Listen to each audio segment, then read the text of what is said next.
आइए आज मैं आपको भाद्रपद मास के शुक्ल पक्ष की पद्मा एकादशी के बारे में बताता हूँ, सुनाता हूँ।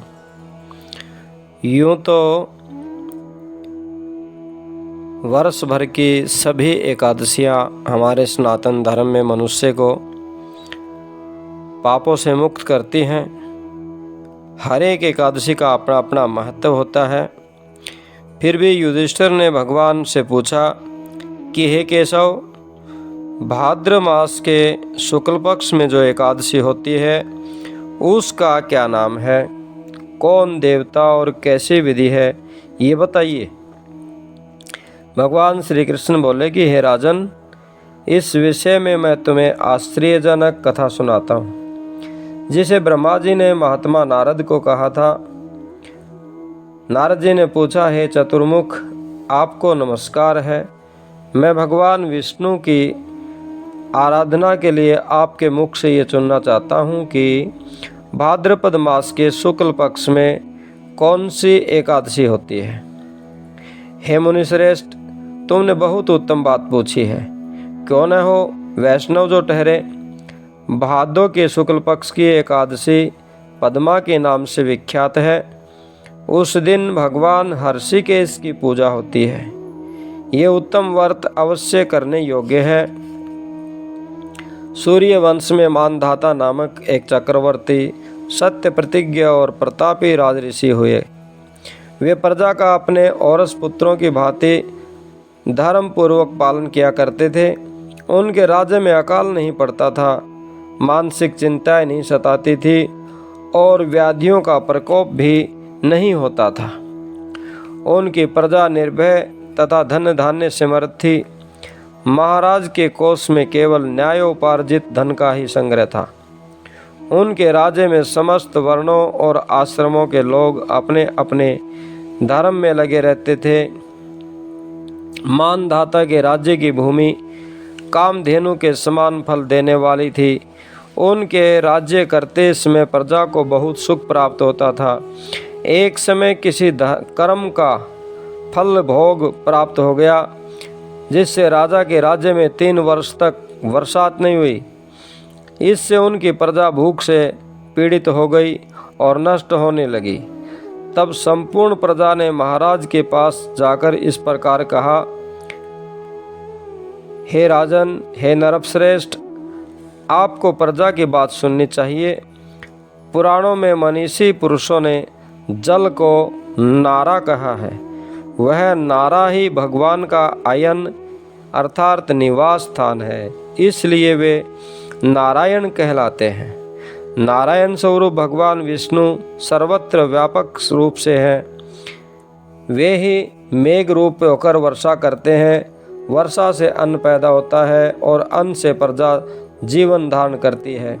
हे नरपश्रेष्ठ, इस समय अन्न के बिना प्रजा का नाश हो रहा है।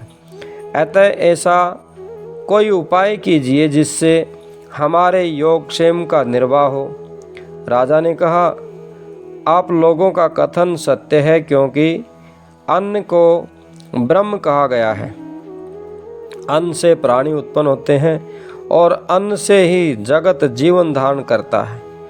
लोक में बहुधा ऐसा सुना जाता है तथा पुराणों में भी बहुत विस्तार के साथ ऐसा वर्णन है कि राजाओं के अत्याचार से प्रजा को पीड़ा होती है, किंतु जब मैं बुद्धि से विचार करता हूँ तो मुझे अपना किया हुआ कोई अपराध नहीं दिखाई देता। फिर भी मैं प्रजा का हित करने के लिए पूर्ण प्रयत्न करूँगा। ऐसा निश्चय करके राजा मानधाता गिने चुने लोगों को साथ लेकर के विधाता को प्रणाम करके सघन वन की ओर चल दिए। वहां जाकर मुख्य मुख्य मुनियों और तपस्वियों के आश्रमों पर घूमते फिरे। एक दिन उन्हें ब्रह्मपुत्र अंगिरा ऋषि का दर्शन हुआ।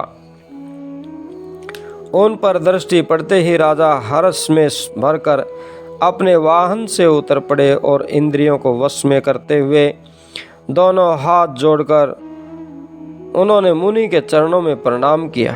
मुनि ने भी स्वस्ति कहकर राजा का अभिनंदन किया और उनके राज्य के 7 अंगों के कुशल क्षेम पूछी। राजा ने अपनी कुशल बताकर मुनि के स्वास्थ्य का समाचार पूछा। मुनि ने राजा को आसन और अर्घ्य दिया। उन्हें प्रणाम करके बैठे। जब मुनि के समीप बैठे तो उन्होंने इनके आगमन का कारण पूछा। तब राजा ने कहा, हे भगवान, मैं धर्मानुकूल प्रणाली से पृथ्वी का पालन कर रहा था, फिर भी मेरे राज्य में वर्षा का अभाव हो गया। इसका क्या कारण है, इस बात को मैं नहीं जानता। ऋषि बोले, हे राजन, ये सब युगों में उत्तम सतयुग है। इसमें सब लोग परमात्मा के चिंतन में लगे रहते हैं तथा इस समय धर्म अपने चारों चरणों से युक्त होता है। इस युग में केवल ब्राह्मण ही तपस्वी होते हैं, दूसरे लोग नहीं थे। किंतु महाराज, तुम्हारे राज्य में यह शूद्र तपस्या करता है, इसी कारण मेघ पानी नहीं बरसाते। तुम इसके प्रतिकार का यत्न करो, जिससे ये अनावृष्टि का दोष शांत हो जाए। राजा ने कहा, हे मुनीश्वर, एक तो ये तपस्या में लगा हुआ है, दूसरे निरपराध है, अतः मैं इसका अनिष्ट नहीं करूँगा। आप उक्त दोष को शांत करने वाले किसी धर्म का उपदेश कीजिए। ऋषि बोले, हे राजन, यदि ऐसी बात है तो एकादशी का व्रत करो। भाद्रपद मास के शुक्ल पक्ष में जो पद्मा नाम से विख्यात एकादशी होती है, उसके व्रत के प्रभाव से निश्चय ही उत्तम वृष्टि होगी। हे नरेश, तुम अपनी प्रजा और परिजनों के साथ इसका व्रत करो। ऋषि का ये वचन सुनकर राजा अपने घर लौट आए। उन्होंने चारों वर्णों की समस्त प्रजाओं के साथ भादों के शुक्ल पक्ष की पद्मा एकादशी का व्रत किया। इस प्रकार व्रत करने पर मेघ पानी बरसाने लगे तथा पृथ्वी जल से आप्लावित हो गई और हरी भरी खेती से सुशोभित होने लगी। उस व्रत के प्रभाव से सब लोग सुखी हो गए। भगवान श्री कृष्ण कहते हैं कि हे राजन, इस कारण इस उत्तम व्रत का अनुष्ठान अवश्य करना चाहिए। पद्मा एकादशी के दिन जल से भरे हुए घड़े को वस्त्र से ढककर दही और चावल के साथ ब्राह्मण को दान देना चाहिए। साथ ही छाता और जूता भी देना चाहिए। दान करते समय इस मंत्र का उच्चारण करें, नमो नमस्ते गोविंद बुध सर्वर्ण संज्ञक अघौघ सरसंज्ञ कृत्वा सर्वसौख्य प्रदो भव भुक्ति मुक्ति प्रदोश्च लोकानां सुखदायक।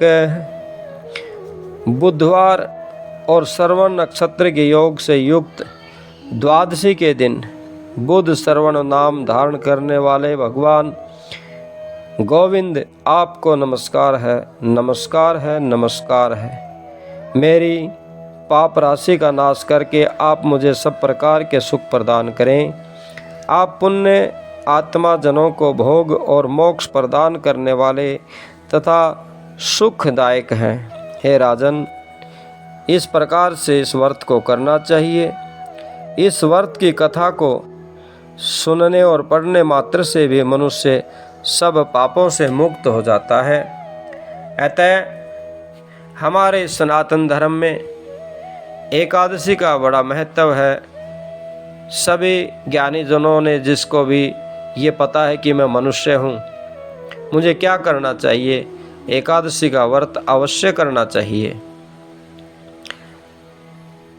भगवान का भजन, एकादशी व्रत, यही दो बातें मनुष्य को स्वर्ग लोक तक पहुंचा देती हैं। उसके जाने अनजाने में किए हुए पापों को नष्ट कर देते हैं। बोलिए श्री कृष्ण भगवान की जय हो, विष्णु भगवान की जय हो।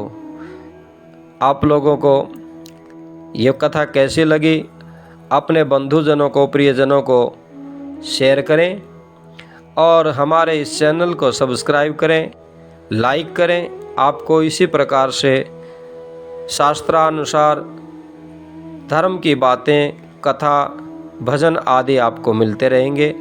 जय सिया राम, जय सिया राम।